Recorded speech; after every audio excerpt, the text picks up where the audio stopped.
Vera looked round at the other 8 women at her dining room table. It was getting more crowded, she thought. She had wanted to have 12 in her committee, maybe like a jury, she thought with a little smile, but she would definitely have to get a bigger table.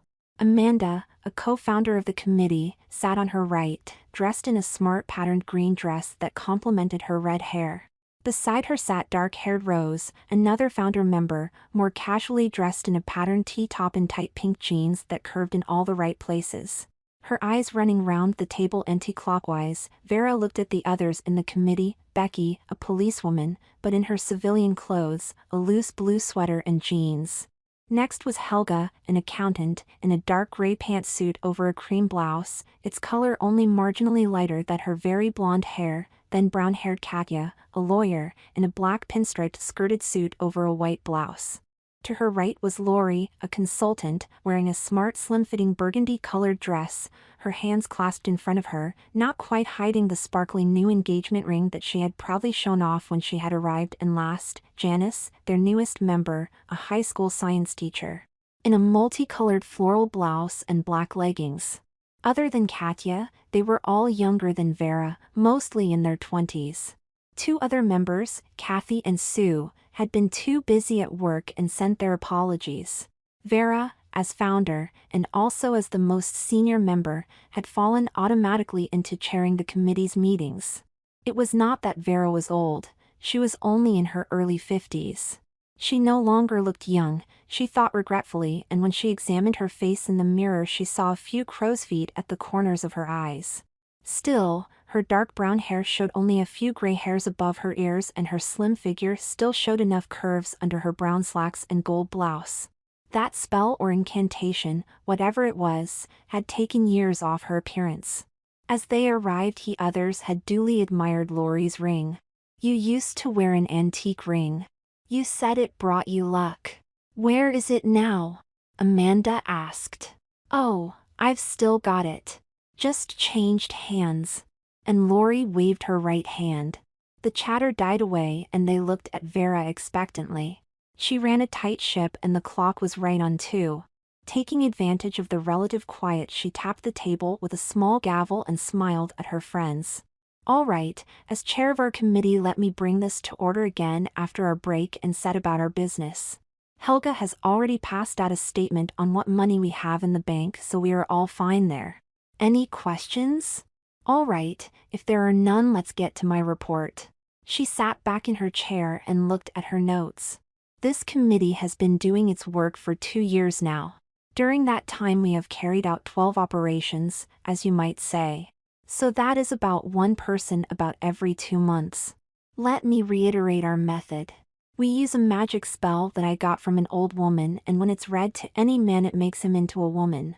We tell them what is going to happen, hopefully to make it a good lesson to them. Note that I said magic.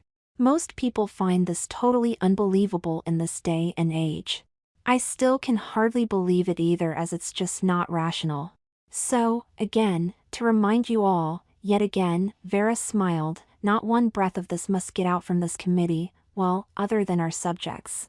We choose our subjects too so that they would be looked on as simply delusional if they ever got so inclined as to tell about it to other people. We have run our operations carefully and, as far as I know, we have not had any comeback at all to us or our operations. Becky tells us they don't appear to have been noticed by the police, or any other authority either. Let's keep it that way. Our mandate has been to remove these men, former men, I should say, from positions where they have been routinely insulting, bullying or taking advantage of women, or subjecting them to any kind of demeaning behavior. Some of them have actually adapted to their drastically changed lives. We don't know about others. Whether they are successful in their following life is not our concern. If their change turns out to work well for them, that's fine. If not, too bad.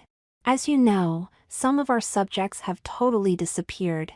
In some ways it would be nice to know what happened to them, as we do not want to endanger their lives or even their health." She gave a cynical smile. "Well, maybe the longer they live the longer they may regret their past actions and behavior. For those we are able to trace, we like to monitor them over 2 years to see how successful our plans and actions have been. That way we can change or adapt as necessary. But to summarize, I can say the results have been very satisfactory. We have improved the lives of many women. That was our aim. So, for past business, let's have an update on our last operation. Becky and Kathy? You planned the operation several weeks ago on Henry Briscombe, although we all helped in it to greater or lesser extent. Can you give us an update? Becky looked round the table. I think we ran a good con on him. Vera, you and Amanda helped enormously too.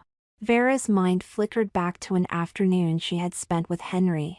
Just part of their con, she thought, but physically it had been satisfying. The sex would have been his last time as a man, she thought, and maybe as a woman too for some time. Becky took a few seconds to shuffle through the notes in front of her. Henry was a con man, all sleaze under a polished shell, so we changed him, but to keep the new female identity out of the same kind of business we also framed her for a couple of attempted crimes. However, she can't prove who she was. Maybe she won't want to, but anyway she can't make bail and she's in jail. Maybe it was a punishment, but then, Henry had been a criminal. Of course, her story is unbelievable, so I'm not sure what the final outcome will be, but Henry's days of taking advantage of women are over, unless the woman he's become attempts some cons on men. Or lesbian women, that is, when she gets out of jail. Becky laughed. Maybe in jail. So, we'll keep an eye on her. We never did give her a woman's name and I don't know if she's chosen one. Good, so keep monitoring that. Various members reported some on some past committee work, then Vera looked round her committee. So, new business next. We should identify some new candidate. Does anyone have a suggestion? Lori held up her hand immediately. Lori was not quite a founder of the group, but she had been in it almost as long as Rose. Lori had been born a man, and had been called Ken, but at Rose's suggestion had helped them when they first got the book by letting it be tested on himself. It had worked well and the new Lori had actually taken a major part in their first operation. A shy colorless man had become a poised, attractive young woman. Vera was happy for her and her newly announced engagement. So that was all of her committee except herself and Becky in some sort of relationship, Vera thought. Amanda had got married just 2 months before. Vera wondered what she would suggest. Lori? You have someone? Lori took a deep breath. As you all know, I was born a male. She blushed slightly. But I was increasingly unhappy. It's a cliché, but I really felt like a woman stuck in a man's body. So, when Rose offered me the chance to become a woman, it was like a lifeline to a better life, a pathway to the real me. I still can hardly thank Rose and this committee enough. Rose waved her hand dismissively. Glad to do it. Lori continued. However, as a man, the kind of man I was, I got to know some men in the same situation as I was. That's how I identified Jim, who also helped in our very first operation and was changed like me. She took the name Julie. Like me, she is delighted with the result. Anyhow, sorry, I'm going on a bit, but... So, there was another guy I met a few years ago. I think he was probably just as unhappy a male as I was, maybe more so. His name was Lance Bessier. We used to run across each other in bars and exchange a few words in passing. Later we got to comparing notes, you might say. Then I was offered the chance to use the spell. After that I needed to be careful, so I didn't talk to him again, although I saw him on and off at the same places he used to hang out at. Not that he would have recognized me now with my genuine woman's body. Then, even if he had, he would immediately have wondered at my appearance. I always keep in mind that we have to keep the knowledge of the book's magic as secret as possible. Yes, my appearance is quite changed. I have to thank you all once again for making it available for me. However, then Lance just seemed to drop out of sight. I hadn't seen him for months until the other day. I was going into the mall when I saw him with another man getting out of a car. It looked like they were going to do some shopping, but Lance seemed just a bit reluctant. It was as if the other guy was forcing him, maybe not physically, just making comments and by his body language. I didn't try to speak to Lance. He only knew me as a man, like him, who had tried a bit of crossdressing. Vera thought back to the awkward man Ken, now Lori, with a badly coordinated collection of unsuitable, ill-fitting and shabby women's clothes. Now Lori had become one of the most smartly dressed and poised women in her committee and doing well in her business and now in her personal life. "Sorry, I'm rambling again," apologized Lori. "Let me carry on." There was something about the way they carried themselves that was just a bit off, but I had my own shopping to do. Anyway, I had got what I wanted and I was heading to get some coffee when I saw them again outside a lingerie store. I could see that Lance was uncomfortable. He just looked totally embarrassed. His companion was essentially ordering him into the store. There was something about the situation that was just a bit, well, strange, and I wondered what was going on. So, when his companion finally pulled Lance into the store, I gulped down my coffee and strolled in too and pretended to be looking through some panties and bras, but keeping just a bit close to Lance and his buddy. I say buddy, but it didn't look like a buddy system at all. This guy was a bully. They were looking through some women's nightwear, sheer frilly stuff. It was totally feminine stuff, maybe even a bit over the top. But the other guy was having Lance hold up different pieces against himself. Lance looked as if he was terribly embarrassed. Maybe the shop girls were embarrassed too, as they kept well away until the manageress directed one assistant to them offer them to help. I thought the girl was very helpful, and to give her credit, she handled the situation very professionally. Then I was flabbergasted when, after selecting a couple of nightgowns, really sheer, frilly, lacy ones, they started looking at corsets. Not just decorative stuff, the type to use as outerwear, even with jeans. This was serious stuff, meant for underwear, with garters attached for stockings. The older guy, I heard Lance call him Max, although I once heard Master too, his manner started getting worse. Lance was getting bright red, and clearly uncomfortable, while Max's tone got more and more bossy. The poor salesgirl was helping as much as she could, then she started getting the edge of Max's tongue as well. The sales manager must have heard, and when she came over, Max complained to her. Lord knows what about, maybe some fussy little detail. She kept very polite, and finally, when they'd chosen a red corset, she took the articles to the cash desk. Something else must have triggered Max off, as even at the cash desk he got on some other rant. The manager was keeping her lips very tight. The things were for Lance, but I noticed it was paid on a credit card that Max pulled out. Lance looked over at me more than once. Maybe he wondered what I was thinking about a man getting lingerie. He must have commented to the other one, Max, as he turned round to me. "What are you looking at, lady?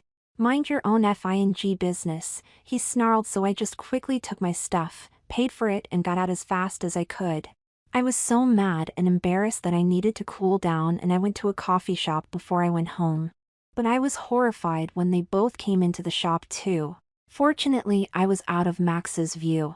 Something there got him again, and he had some words with the poor woman serving at the counter. I saw her take quite a few deep breaths. Max was belligerent, while Lance just stood quietly by him, holding his bag of purchases and still looking very embarrassed. He had seen me, but he didn't mention it to Max. "Sounds a right nasty case," observed Amanda. I didn't like the situation at all. There was Max's offensive behavior, and Lance was totally under his thumb. So I let my curiosity get the better of me, I'm afraid, and when they came out of the mall, I had my car ready and I followed them until they got out with their purchases. In fact, they don't live too far away from here, just 2 or 3 blocks going east. I watched for a bit and neither came back out. You know, I think they live together, and Max keeps Lance maybe not like a female slave, but well under his thumb. I would like to suggest that we investigate this. Max is abusive to women, and I think he could benefit from a real adjustment, the kind our book does. Helga held up her hand. Yes, I agree, he sounds like a real piece of work. But the trouble is, apart from what you've found, Lori, we've no information on him at all. Before we can make any plans, we need to find what the exact situation is. Look, give us the address and Lance's name, and I'll start looking through various city or other directories to see if they can tell us anything. We need to get Max's surname to begin with. So, I'll see what I can find and we can discuss it, say a couple of weeks? Thanks, Lori, said Vera. All right, this guy Max sounds as if he needs our attention. Does anyone else have a candidate? I had one, said Becky, but Max sounds like a better candidate. Wait a minute, she exclaimed. I just remembered. Max is his name? What's his street address? It's 41 Monroe Avenue, said Lori. Becky gave a grin. Then we may be in luck. I remember about a month back there was a complaint against a Max Vendage who lived on that street. He had got into an altercation with a neighbor. Called her all sorts of names. I'll see if I can sneak this information out of the computer at work and I'll get back to the committee on them. The next committee meeting was 2 weeks later, and after some business Lori reported to the committee what she and Becky had found. Okay, Max Vendage is the name. He's in his late 20s. He's self-employed as a painter-decorator, but has no business partners or employees, a one-man outfit. He's also originally from out of town and has no relatives here at all. He's got a record. There were no charges eventually filed on the altercation that I mentioned before, but his information was already in the system. Apparently 2 years previously there had been a minor assault on a woman. It looks like an argument that got out of control. She said he pushed her, but there were no witnesses, so he ended up with a warning and being ordered to get counseling for anger management. Then there was an earlier one. 5 years back there was another minor assault on a streetwalker. It was supposed to go to trial, but then she disappeared. Vera sat back. Disappeared? Do they think he had anything to do with that? At first, but she later turned up in the next county. The police let it drop. Now, I checked on Lance's background too. He's also from out of town. He was once picked up on a raid on a gay bar looking for drugs. There was suspicion he was a male prostitute, but no charges were laid. That was several years ago. According to other records, he is in the same residence as Max. Helga nodded. So we have a case of 2 guys living together, a dominant bullying type and a submissive. Their sexual relationship is none of our business, but we do have an issue with Max's bullying and abusive behavior to women. So I think we should try book therapy on him. So, any ideas how we do it? Asked Amanda. Vera turned to Lori.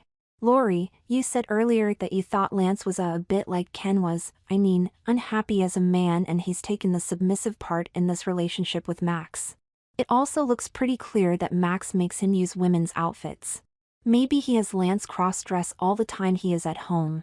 It would be good to only do Max, but it may be difficult to get Max by himself. I was wondering, if Lance is unhappy as a man, he would object to himself getting changed by our book of tricks. I need to be made into a genuine woman. It might make him happy. What do you think, Lori? Yes, I think he's kinda like I was. I certainly benefited from what you did.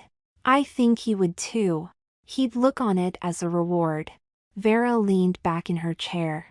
So, maybe we could get Lance to read the spell? Lance would get what he wanted. Max would get what we wanted. Win-win on 2 counts, but maybe not for Max, laughed Katya. But then, he may become a much better person as a woman than he is currently as a man. He would be totally bewildered and it might change his attitude. Vera nodded. But we still need to know more about them and the hours they keep and try to find a way to get them together. We've even kidnapped people in the past, but they were single. Max lives with Lance. Somehow we have to get them together when we read the spell. Max gets out and about with his work, but from what I am told, Lance is almost housebound. We don't want our faces to be known either. We'd need disguises. Still, they should know why the spell is being administered to them. Then they fall unconscious and they just wake up changed. Becky, you said Max is a painter-decorator? Yes, he has a small workshop and storage place for his equipment near the railroad yards. It seems as if his work gets good reviews, and I checked with a couple of former clients. They spoke highly of his work.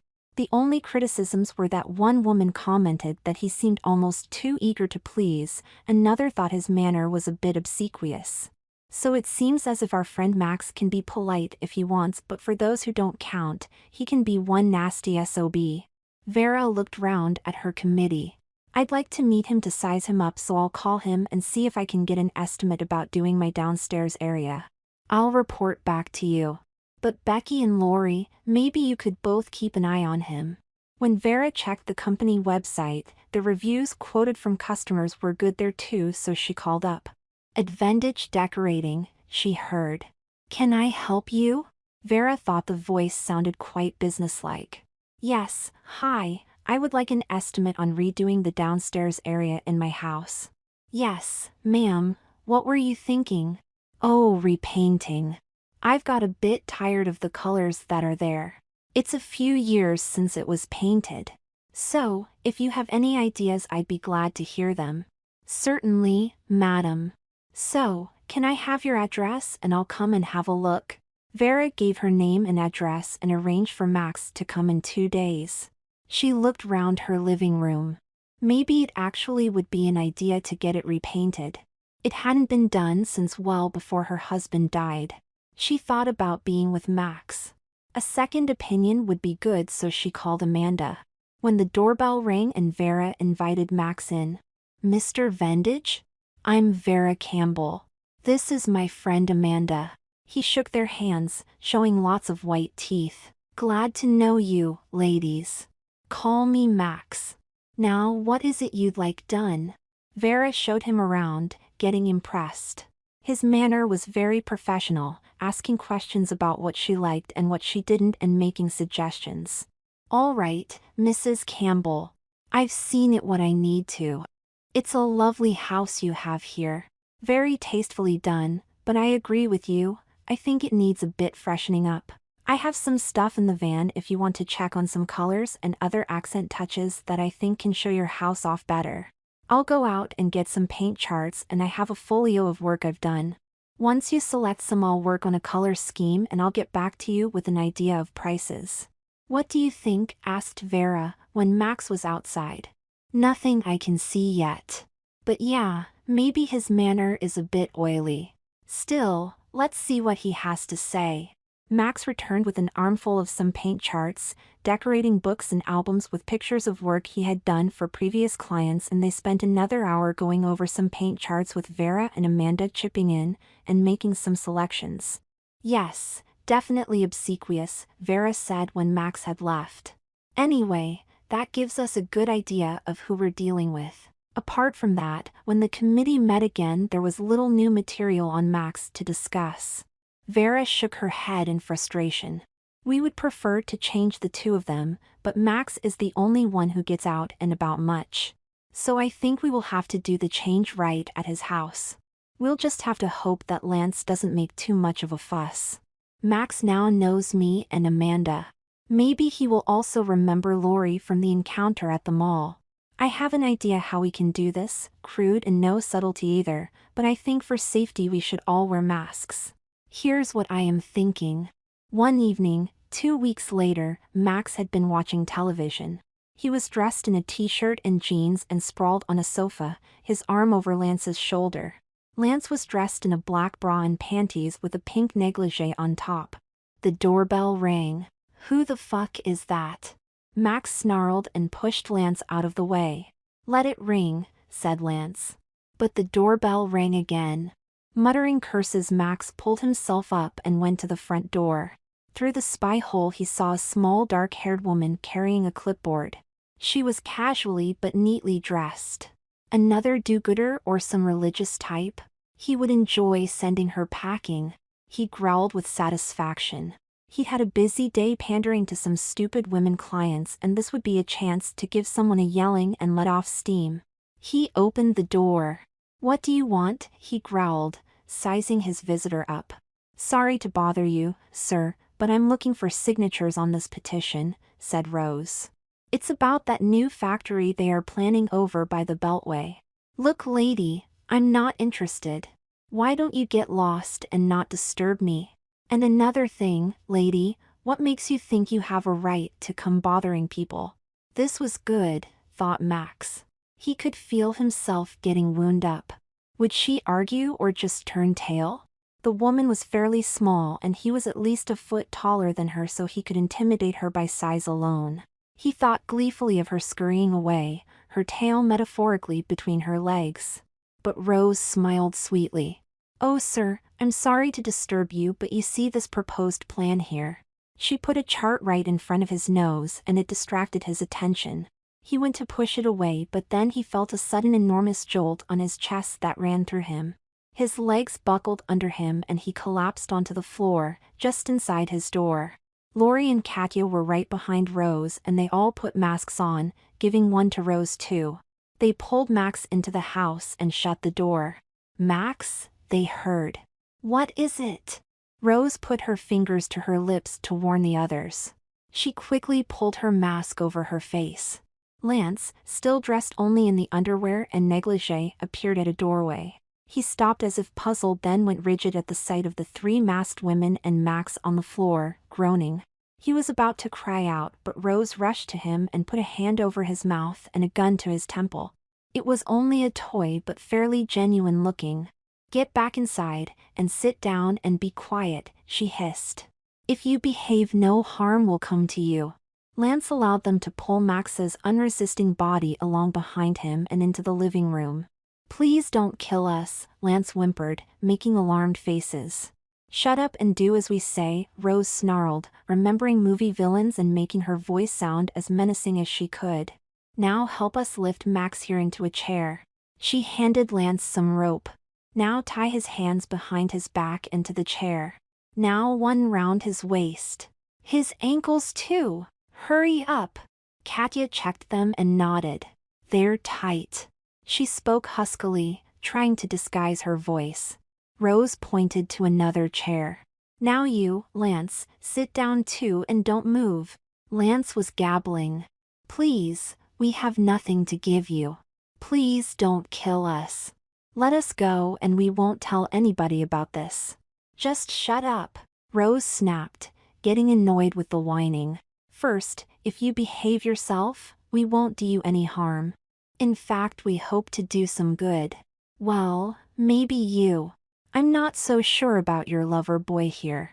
We've been watching you too and we have an offer for you, but first, you'd better tell us what your relationship is with him." Rose nudged Max with her foot. His eyes were staring and he jerked, but his muscles were not controlled. "Looking at you, I see a man, but you're in woman's nightwear and lingerie.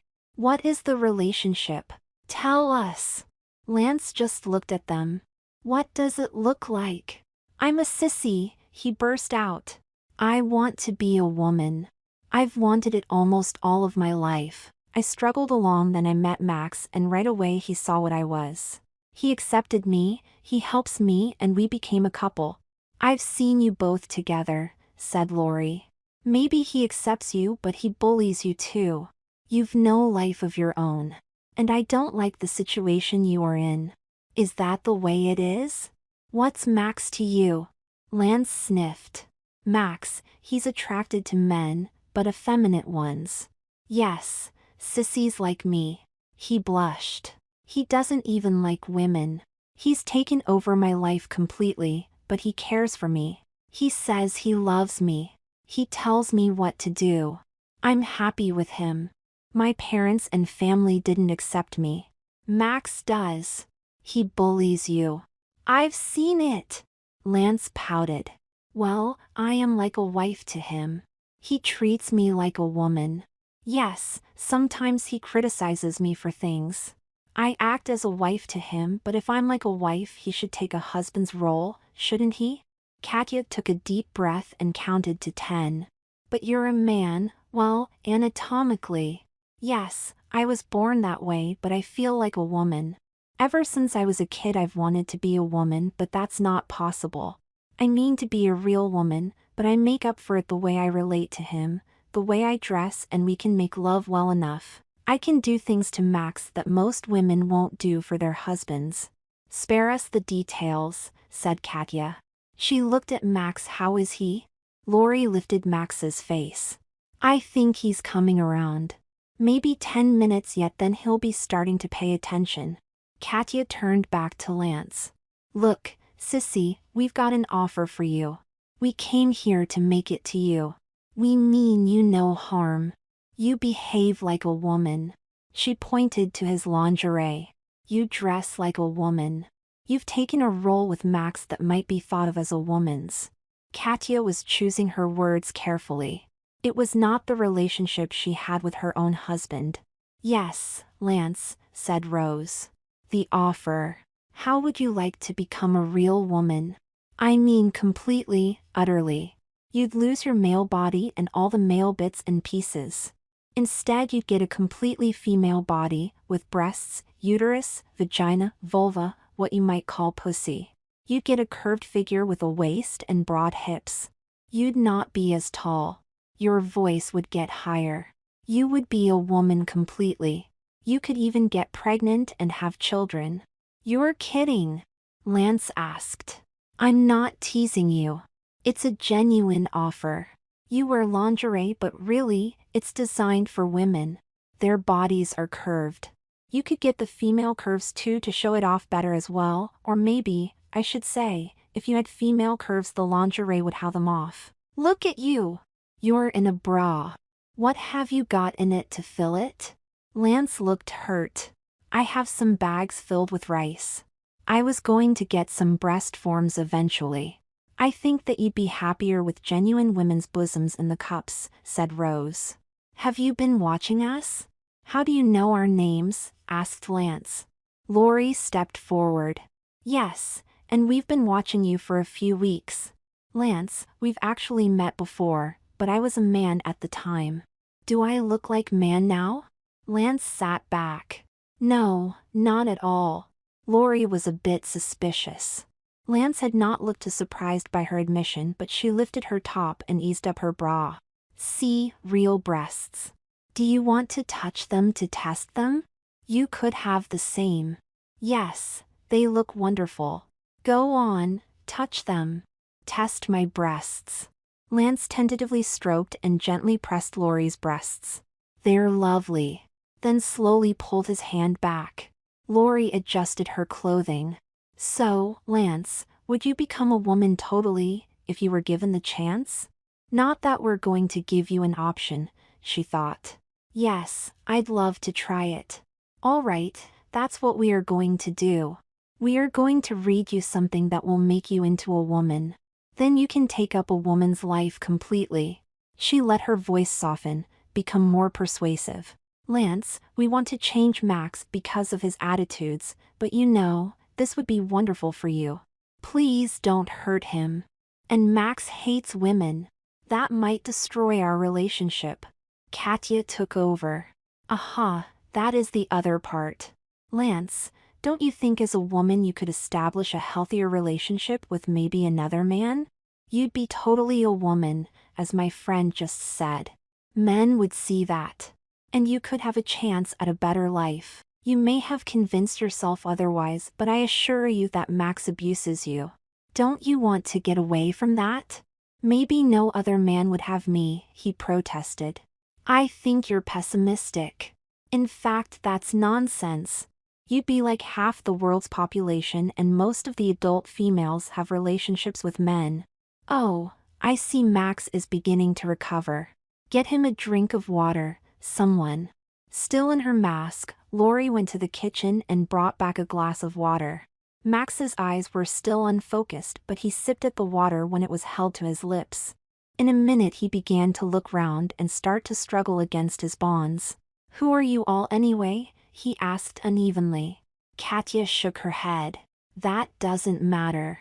We're just a group of women that want to change the attitudes of certain men. You see, Max, it came to our attention that you are quite rude to women, especially those that you fancy yourself superior to. We've watched you in action. Your behavior and language and abuse have caused a lot of women quite a bit of distress. In fact, it seems as if you hate women. I suppose that accounts for your relationship with Lance, someone who tries to be a woman but you know he's a man. So hopefully, we will remedy your behavior to women. We have special treat for you. She took a bundle from her pocket and unwrapped the book. Max, you see this book? Lance, you have a look at it too. This is very ancient, but it actually has a number of magic spells. You're both going to experience one of them. Spells? Delusional fucking woman, spat out Max. Katya gave him a look of contempt. I will read a certain spell to you both. You will first start to shiver, then you will fall unconscious. When you wake, about a day and a half from now, you will both be women. Then you will both have to make your way as women. Lance's eyes grew big while Max's narrowed in hostility and disbelief. You're out of your mind, lady, he snarled and struggled against his bonds. Rose took his chin in her small hand and pinched it. Ah, that's like the old abusive Max. I guess you are recovering. You are tied to that chair, effectively, I think. We have a lovely treatment for you, my lad. When you're unconscious, we'll untie you. It will be at least a day and a half before you wake, and then it will take an hour or more for you to get on your feet because you'll hurt all over. I'm sorry about that, but at least it won't last long. Then you'll be able to start exploring your new bodies. You may like it, you may not, but I dare say there will be few adjustments. Katya gave a wintry smile. All right, I think we are ready. Katya handed the book to Rose. Here, why don't you use it? It's open at the right page. Rose read silently over the incantation and nodded. Here we go. She cleared her throat and began to sound out the words in a clear voice. Lance just sat in his chair, looking apprehensive but hopeful. Max struggled against his ropes, protesting and cursing. Lori eyed the straining ropes, a little worried, because Max looked strong, but she decided they would hold him until he fell unconscious. Rose snapped the book shut. It doesn't start right away, but don't worry, it will work. Give it a minute. What's the matter? Snarled Max. Your mumbo-jumbo didn't work. Impatient are you? Said Rose. In fact, it was almost 5 minutes before Max showed a sign. As his strength returned from the taser, he had been cursing the women more and more and straining at the ropes. Suddenly he gave a start and shook his shoulders, as if he was suddenly cold. A few seconds later he gave another definite shiver. Then Lance shivered too and began to shake. After a few seconds more, both men were shaking, giving little gasps and cries until just a few minutes later they slumped in their ropes, completely unconscious. Good, that's it, said Lori. We'll give them 5 minutes, then untie them and we can cut the clothes from Max. But undress Lance carefully, as maybe we can leave some of his outfits for them. Oh yes, we can take our masks off now. They're so blasted uncomfortable. When the men were naked, the women sat and watched them carefully while the spell took effect.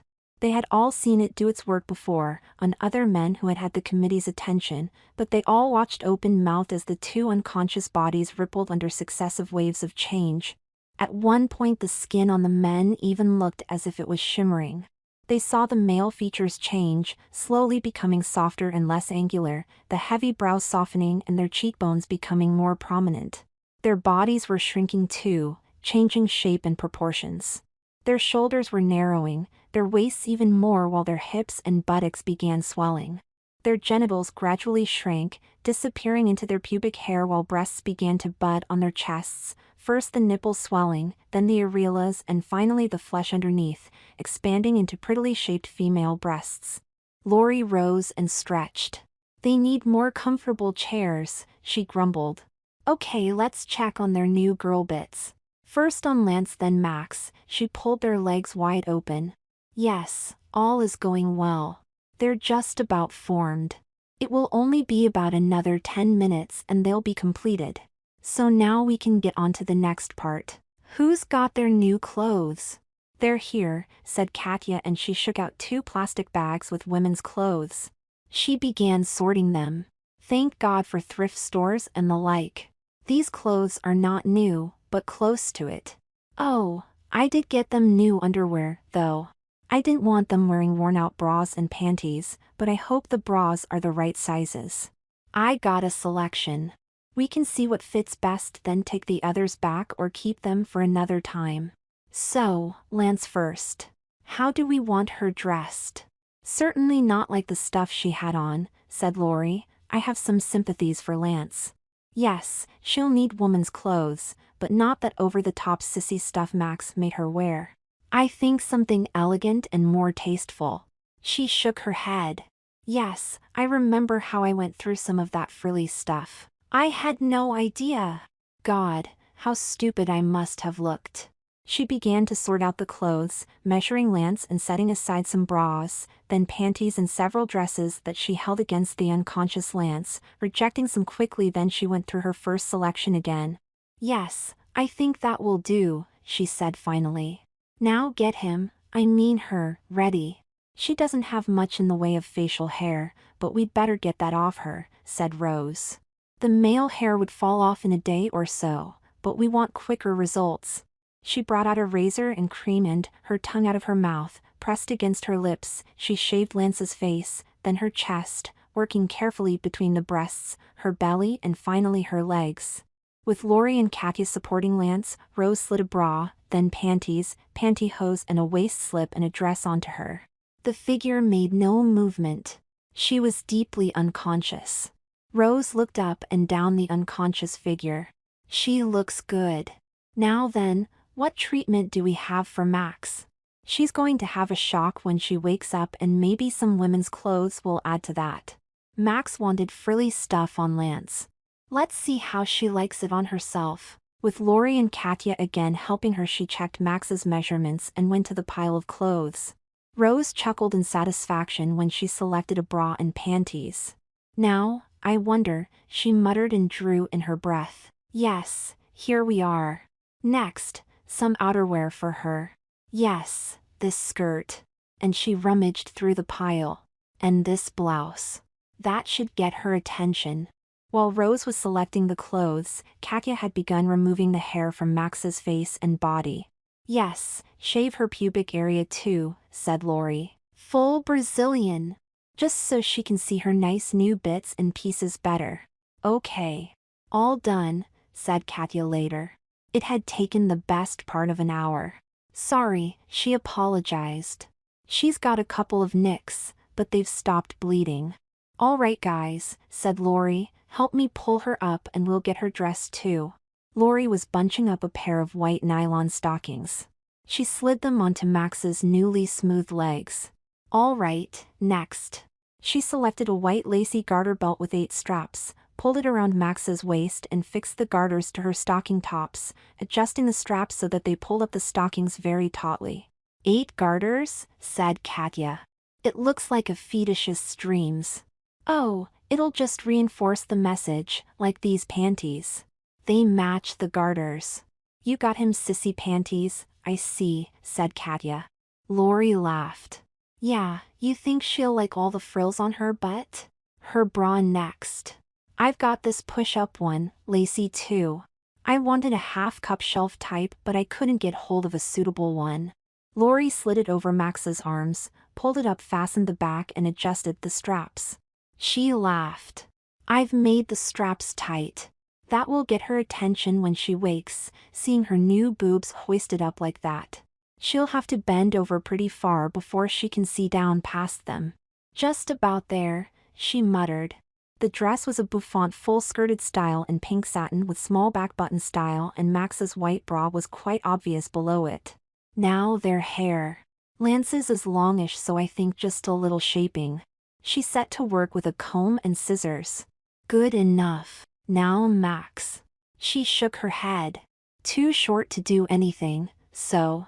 She pulled out a wig with dark curly hair from a bag. Just a little adhesive. She set it on Max's head. And attacked a large pink bow. There, she said triumphantly. What a difference, said Rose. Almost there. Now, we need a little makeup for them both. Her cheeks sucked in with concentration, Lori ran through her routine with foundation, powder, blusher, eyeshadow and mascara. Finally she carefully applied lip liner and wiped some lipstick onto both unconscious figures, a deep pink for Lance and a bright purplish red for Max. Max also got large rouge spots on her cheeks. Oh, I almost forgot, said Lori. Piercing their ears. I'll have to do it the old-fashioned way with a needle. Katya, can you hold their heads, Lance first? There, she said a few minutes later. She had pierced the ears and fixed small hoop earrings on the 2 unconscious figures. Don't they look cute? And now a little fragrance? Rose suggested. I have a nice musky scented one for Max, maybe a lighter, more floral one for Lance. One last thing, shoes for them, said Lori. I've got a black pair that will suit the rest of Max's outfit. She should have fun trying to walk in 4-inch heels. What you might call fuck me heels, said Rose. What about Lance? 2.5-inch heels for her. Okay, said Rose. I'll keep watch over the 2 sleeping beauties here. You 2 go through the house and remove all male traces, get absolutely all male clothes out of the closets and drawers, and put them in these garbage bags. We'll drop them off at some charity bin later. Check the toiletries and shaving stuff too and remove it. There's a selection of women's stuff in this box to put in its place. Scatter it in the drawers and the dressing table and so on. Finally they were done. Let's see, said Rose, looking at her checklist. Clothes? Check. Bathroom? Check. Shoes and footwear? Check. Oh yes, did you leave women's purses? And leave their old mail ID? They'll need that when they get around to changing their documentation. Makeup and combs and brushes? Check. Oh, pictures on the walls. She looked round. We're in luck. They're all fairly neutral. All right, last look around? We okay? The others nodded. All right, gang, we're done. Let's get out of here. We'll get rid of the masks and gloves in a dumpster. The committee met 2 weeks later and Vera ran through her agenda. So, now to ongoing stuff, or maybe it's past business. Does anyone have any information on Max and Lance? Lori, I gather you wanted to report on them? Oh yes, I have some stuff here. Vera studied Lori as she got her papers in order. She really was an attractive young woman, Vera thought, pretty, bright, efficient and an enthusiastic member of her committee. And yet she had been a man. Lori had adapted superlatively. Lori looked round her audience and gave her report, occasionally checking with her notes. She looked up. So I think all went well. Actually, Lance was quite cooperative. I think he welcomed what we were going to do.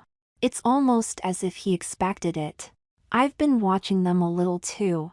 I've driven past several times and never seen anyone there at all, but I noticed that the curtains had been changed. Then yesterday I saw them both come out and get in their car, both in women's outfits. The woman who was Lance was driving. She looked very happy and confident, but the other, Max, I suppose, was walking awkwardly and slightly hunched. Oh yes, she wasn't wearing any of the stuff we gave her. It just looked like casual clothes, but women's stuff. So at one time she must have gone out and got more stuff, said Amanda. I wonder if the woman who was Lance did the shopping for Max or if Max herself wore the original outfit to go shopping? Could be. Anyway, I followed them. Maybe she needed more outfits as they went to a clothing store for men and women, but into the women's section only. They got, as far as I could see, more casual women's stuff. They didn't even attempt to go to the men's section at all. This time at the checkout it was the one who had been Lance who took charge. She looked as if she was in a sunny mood and even joked with the woman at the cash desk. What about Max? Vera asked. Actually, she looked a bit awkward and uncomfortable. But you know, both were wearing makeup and Lance's hair had been longish and she's had it styled. Max too.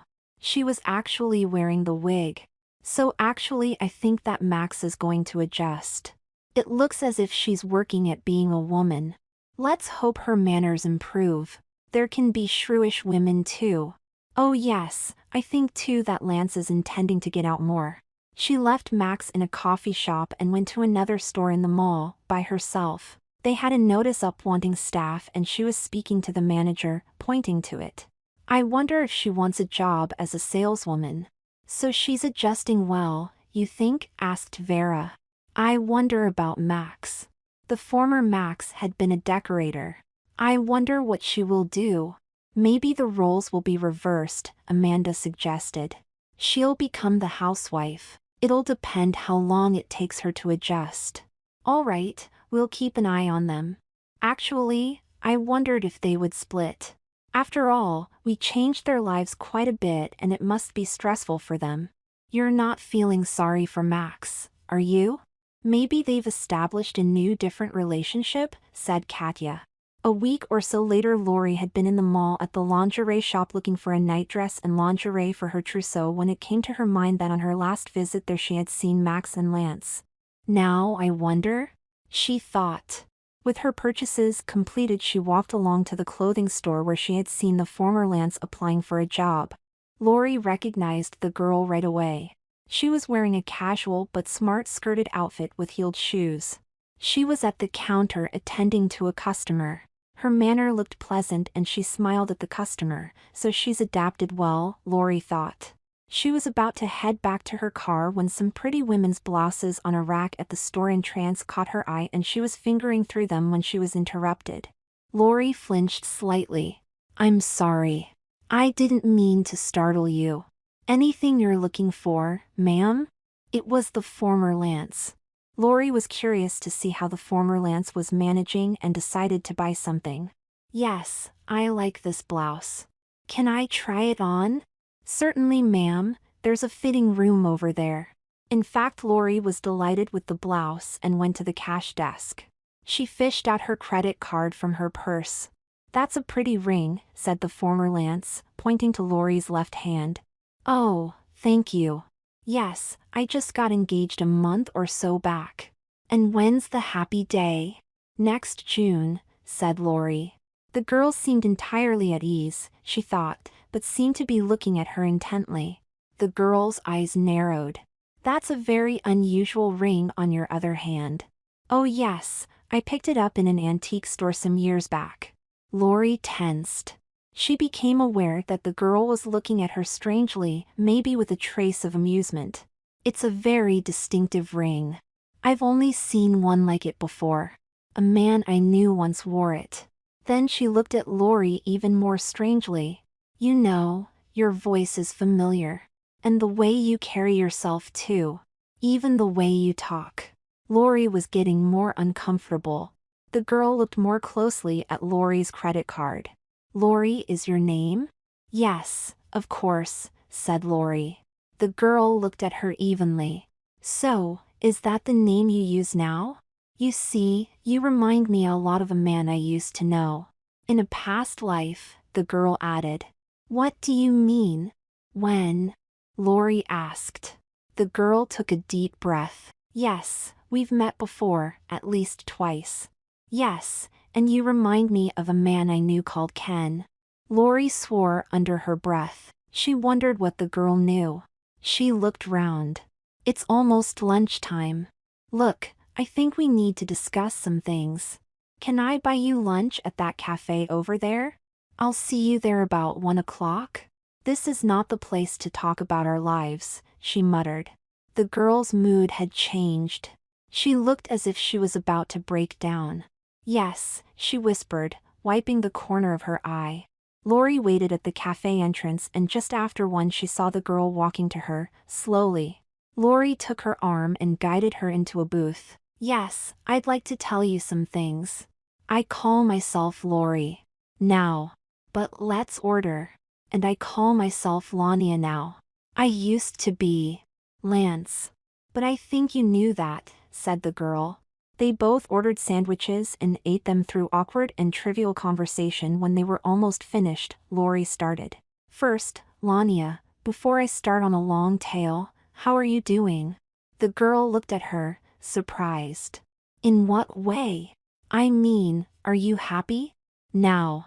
More surprise, but Lania nodded, a shy smile starting. Yes, but maybe that's a strange question. Happier than you were 2 months ago? You see, a group of us hoped you would be. Lania looked at her, a smile at the corners of her mouth. 2 months ago? Yes, there was a group of you? Well, things changed then, quite a bit, as you know. You know, Lori, I wondered how long it would take before you or someone else came checking up on me. To see if your incantations worked as well as other times? Other times? Lori thought. Lania, you seem to know more than I expected. Lori put her hand over Lania's.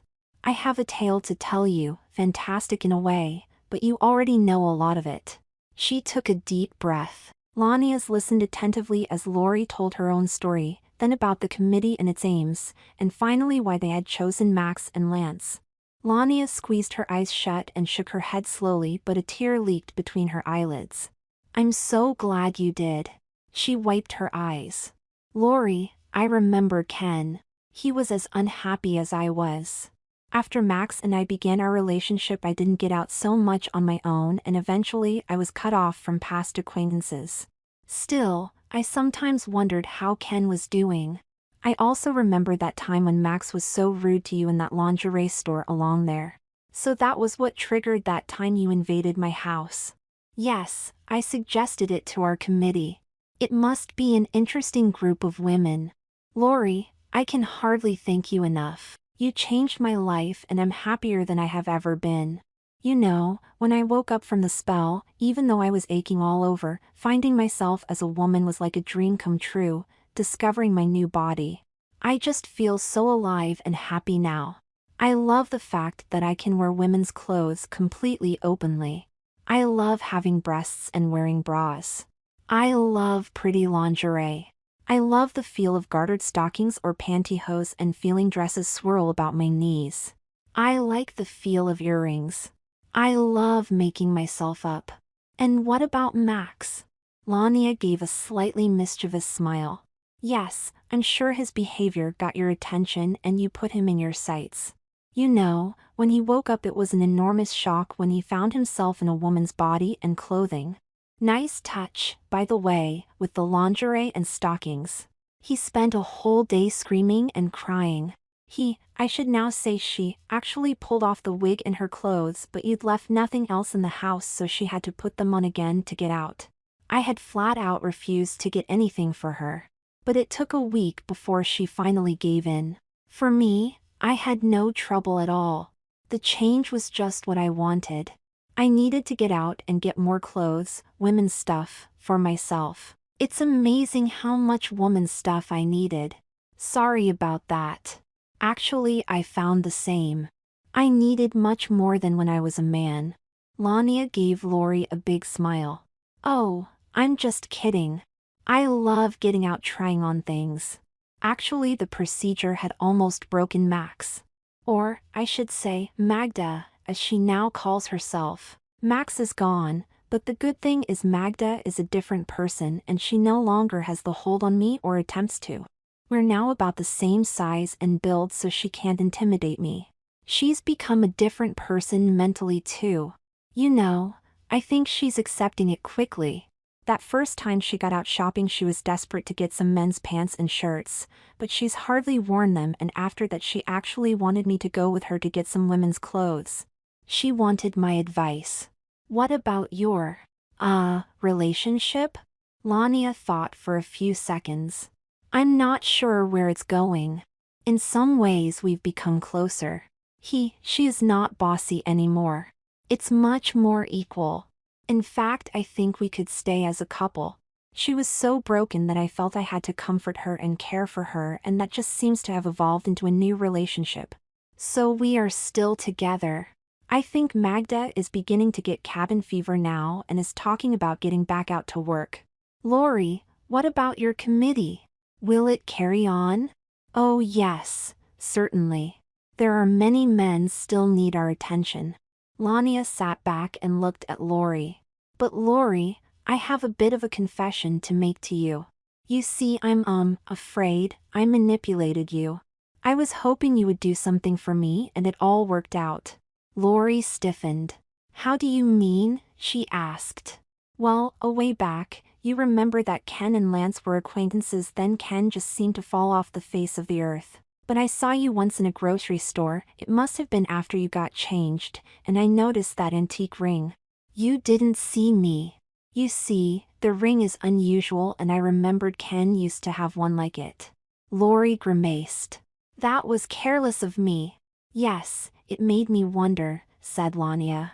So, I asked around but no one had seen the old Ken. Seeing that ring, I was curious, so I went to where you used to live. It was a different couple in the house, but a neighbor said that Ken had gone away and his sister Lori had got his house but then sold it. That seemed suspicious, so I did some more snooping and I found that Lori, you were in business as a consultant. The same kind of work Ken did. So I wondered. I actually spied on you. It became quite obvious that you weren't just a man who cross-dressed and had gotten surgical work. Something had happened that you'd become a woman in all respects. You know, there have been rumors floating around the community that 1 or 2 abusive men disappeared and then some women appeared who claimed to be them. Of course, almost nobody believed them, but there were enough who did, and it would have to have been by some magic. But magic doesn't exist, Lori said quickly. Doesn't it? Looking at you, I wondered if that's what had happened to Ken. That's what I wanted for myself, and I wondered how you had managed it. I even thought about contacting you to see if you could help or advise, but it was soon after that I took up with Max, so I didn't get out nearly so much. Still, I always wondered about you. Then it was just luck that I saw you in the mall that time when Max was pressuring me to go into that lingerie store to get some frilly stuff. I had always liked to wear women's lingerie, but I had done it discreetly, definitely in my closet. I never had the nerve to go in public. That was Max pushing me. Now, of course, as a woman I can go and buy pretty lingerie openly and no one blinks an eyelid. Then, you remember that Max was getting me to choose some female stuff? You didn't exactly hide your disapproval of Max's boorish behavior, and it was an opportunity for me. It was me who commented to Max that you were watching us, and that set him off. He was an ill-tempered SOB. Yes, wasn't he? I made sure he got your attention, although you saw him at his worst. It was luck too that we went into the same coffee shop afterwards and I could get another look at you. You were still wearing that ring. You know, Lori, you still have a slight look of Ken and you have the same mannerisms, but you are all female. I wanted the same for myself, and I thought, just maybe, that I could get the same that happened to you. I was sure lucky. It was a long shot, but I just hoped that you'd be able to do something for me, although I didn't quite expect how it happened. I was terrified when one of you stuck that gun at my head. It was a toy gun. I realized that later. Anyway, I sure got a drastic change, but it's wonderful. For Max too. He had always been the most dominant in our relationship, and I was getting more and more under his control. Yes, he was getting almost abusive. I wanted to get away from him, or at least for our relationship to change. I was wondering how to contact you, but you already had plans underway for us, I guess. Yes, a group of us, a committee, has been in operation. And we use a special book, Lori admitted. Is your committee going to carry on its work? Lori nodded. Almost certainly, and I'm glad I can give them a good report on your progress and Magda's. I think the result is pretty satisfactory. Just one thing, that book, please don't mention it to anyone. That could cause trouble. Lania laughed. Are you kidding? No one would believe me, or Max either if he talked. No, I'm just so grateful to you. I'll be sure to keep quiet and let your committee keep doing its great work. There are other men who might benefit. I must say I never thought about an ancient magic book, but I'll now forget about it. Yes, that old book, it came into our hands by accident some years ago. Book? What book? Asked Lania. 2 weeks later, Vera had a telephone call. Mrs. Campbell? This is Advantage Decorating calling you back. About your redecorating plans. Vera felt her heart jump. Yee. It was a woman's voice. My brother Max came to your place to look it over some weeks ago. You had wanted it redecorated? I'm his sister. My name is Magda. I've taken over from Max. Sorry to get back to you so late, but we had a disruption in the company and Max had to go away. So I've taken over. Are you still interested in having the work done? I can work on an estimate for you. I'm certainly as well trained as Max.